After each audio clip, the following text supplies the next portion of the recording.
Story time. Have you heard of the disappearance of Dennis Martin? He went missing just a few days before his 7th birthday on June 14th, 1965, which was also on Father's Day weekend, when he, his grandfather, his father, and his older brother were taking a family tradition trip to the Smoky Mountains and camping overnight. Unfortunately, Dennis never returned. So what tipped this whole thing off is that Dennis was actually hiding with a couple of friends that he had just met, whose last name was also Martin. His last name was Martin, and these people, they were from another clan, another family, no relation at all, but they both had the last name Martin. And he was hiding in the bush with some of his friends that he had just met.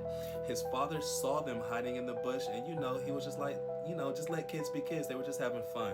So Dennis wanted to surprise the adults as they passed the bush, and as the adults passed, nothing happened, but they walked up a little bit further. The other kids came out, and after a while, Dennis's father realized that Dennis didn't come out. So he went back to the bush. Dennis was not there.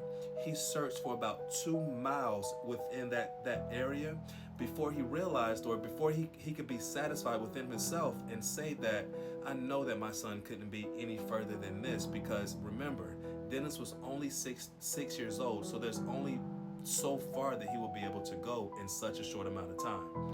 After several hours of searching for themselves or by themselves, they eventually decided to call the National Security Guard to help them in the search for their son. So not only was the National Guard called in, but also 60 units of the Green Beret were also there.